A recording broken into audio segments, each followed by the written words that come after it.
Command Point now has merch. Link in the description. Warzone Studio was kind enough to send out a couple of their battle mats for us to review, and I have to say, you guys, I absolutely love them. The mats we received have the kill team layout on them, making it quicker and easier to place objectives and terrain pieces to create a good play experience. The mousepad material the mats are made from is an upgrade from the foldable cardstock boards that you are used to seeing come in kill team boxes. Warzone Studio are even helping support the channel by giving us a kickback for each order placed using the link in the description below. So make sure to check them out, and thank you to Warzone Studio for sponsoring this video. Hello, everybody, and welcome to the second day of Kill Team. As I promised yesterday, we are here to talk about Inquisition. So I've got a guest here to talk about Inquisition, and it's not just any guest. It's actually, I believe it's the first time you've actually been on the channel, but I have Ace from Spain, one of, if not the best Kill Team player in the world, to talk about Inquisition. Ace, how is it going? So, hello, Shane. Thank you for having me. It's going really good. It's been going really good. Very exciting. So first of all, I mean, you played Inquisition at the World Championships in Atlanta, and you've played them at tournaments in the past. So I guess a lot of it certainly has to come from a competitive standpoint, and you thinking that they're a really strong team.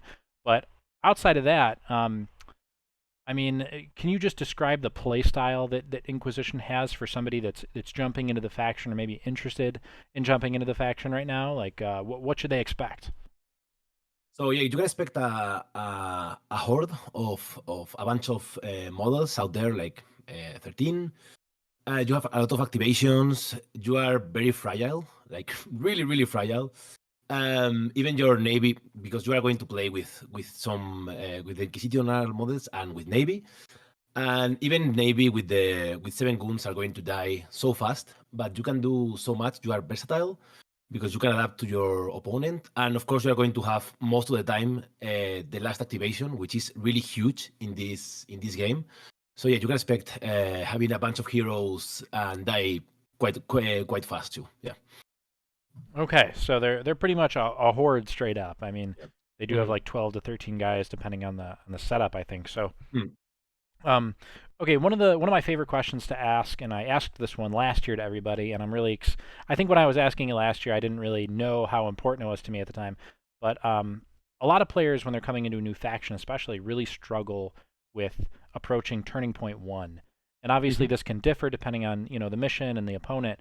But as a rule, like what's your general approach to turn 1 with Inquisition, and what do you look for to decide how you want to do things?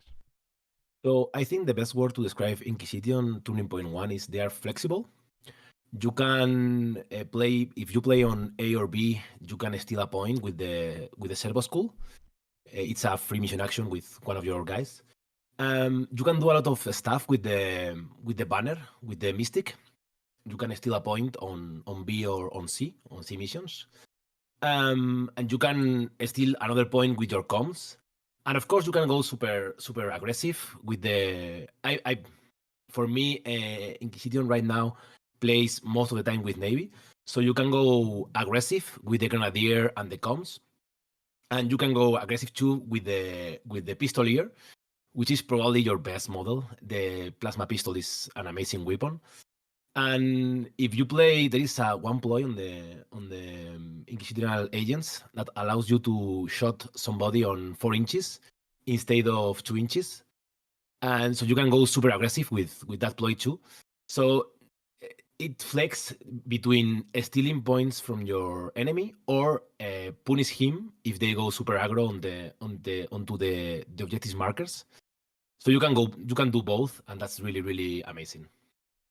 Okay, and I guess as for you personally, is it the flexibility that made you kind of get drawn to Inquisition, or what was it about them as a player that you find really cool and exciting? So at first, when I saw them, like I really like to play a bunch of heroes aesthetic. Like I play Lucina Star Striders for that reason. I play Inquisition for that reason. I play Phobos. So I like the heroes vibe. Yeah. So for me, the first time I saw Inquisition, I was like, "Ooh, cool." I don't like that much the models, but it doesn't matter because all my models are a conversion from other games, Blackstorm Fortress, the robot, for example. Hmm. And I like all these dudes, and adapting to my opponent with the auxilia at the beginning was so cool. Or at least making rosters or making different auxilia for different teams. It would be like I was like super excited about that. In the end, I am a little bit disappointed right now because, well, as I said, most of the time you play Navy. There is only one or two niche scenarios where you play Arbitis, and that's a little bit disappointing right now. But still, the heroes vibe is still there. So I love them, and all this flexibility, being able to fight to almost any other team, it's really amazing. As a competitive player, it's really good.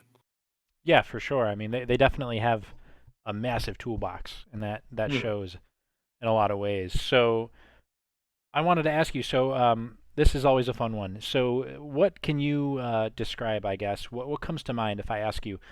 Say you've been at a tournament and you're playing Inquisition and you make like a crazy play that like maybe even somebody at like the table next to you sees and is like, whoa, Inquisition seems really cool. What's the coolest Inquisition play that you've probably ever made? So it was on the TTS tournament on the World Championship. I was playing against Journey May, I think. It was a Inquisition mirror. Oh. So it was last turning point. There were like this really big fight in one objective marker. There were like 6 models, something like that. And there was my plasma servitor right there with the blast. So I managed to kill everybody, including my own servitor.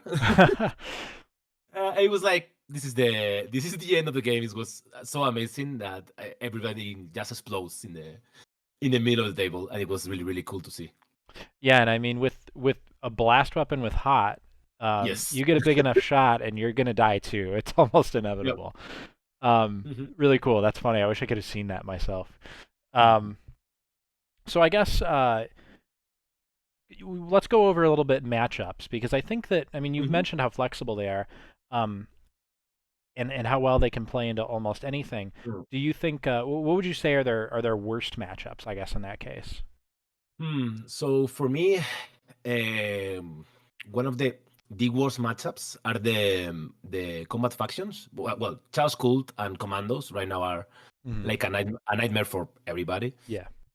And I think they also suffer against Intercession because after the nerf, they can only feel 2 AP2 weapons, which most of the time is going to be Plasma Pistolier and Plasma Gun from the Navy.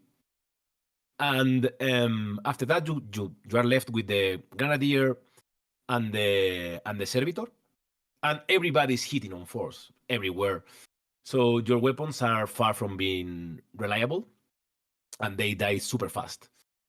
So the thing with Inquisition is they have like these high damage weapons with really high stat profiles, but they are suited by blind people or stormtroopers. Yeah. So if you don't get your quarry right, most of the time you are going to lose or to shoot and not making enough damage to chew against elites, especially intercessors, because they have so many guns in the table. They are going to be really difficult to manage for a Inquisition player. So yeah, I think combat teams and intercessor are going to be your worst matchups for sure. Yeah. And I guess on the flip side, what matchups stick out to you as being extremely easy with Inquisition? So for me, for example, Phobos are a really easy matchup, or any matchup that any team that relies heavily on a tactical ploy are going to be like easy or easier with Inquisition, because you can just deny that. For example, Corsairs, that they live or die with the ambush. Yeah, they're going to be super fine against them. Or even the Hunter-Clade, they need the 2 fights on the Rostalkers, and yeah, Hand of the Archon, for example, too. Vetguard as well, maybe. Vetguard, yeah. Is a big one I've heard. Yes. All Yep, right. yep, yep. Very cool. So I guess one thing I want to touch on is like, say for somebody that is they're kind of getting into the faction and they're newer to Inquisition, and you're like watching them play, and I'm assuming, I mean, you have a very active community over there, so you probably see a lot of players picking up the team. What is, I guess, in your eyes, the most common mistake you see newer Inquisition players making, where if they got rid of this, their game would actually like get substantially easier, level up a little bit? Mhm. So the thing with Inquisition is this mistake is going to make you lose. It make me lose from time to time. So and it's so difficult to manage. So something fundamental for Inquisition is placing your quarry right. Placing your quarry in a place that you are going to be able to make it jump. Because if not, you are stuck with 4+ weapons with high damage, and you are trusting on the dice, and you are going to be doomed so quickly because they are so unreliable. They have so many access to rerolls. Even the X Jack, for example, you see the profile. It's like, oh, it's nice. 4 attacks on 3s, 4/6, but it's like a chopper. It's at a slightly better chopper. Yeah. You are relying on getting 3 dice sometimes. Yeah. And that's your best weapon, So yeah, it's kind of rough for Inquisition. If you don't play your quarry right, you are going to start spending CPs, and you are going to be drained of CPs and not killing anybody, and you are going to die so fast because they are so fragile. And when another team like the Inquisition lose bodies, they just don't have enough people to do stuff. Like they are not going to control objectives. They are not going to support each other. They don't have free mission actions. Another thing, try to take care or try to have your. If you place your school, your free mission action on somebody, don't risk him because he's like a pseudo 3 APL on the team, and it's so important to mm, that he is staying alive. So try to take care of him if you can. Okay. Really interesting. One thing really quick, because Inquisition has access to all 4 archetypes, which is pretty rare for Yep, competitive teams these days. I agree. I guess quickly, what are your go-to tac ops? What do you like to go for? Oof, that's a difficult and interesting question. So most of the time against non-elites, I play on open. I play Seek and Destroy, and the tac op. One of your tac ops, I think, is tac op 1, the one that lets you carry the body. I play that tac op like always. Sometimes I play the investigator. One of the two, Hmm. depends on the map.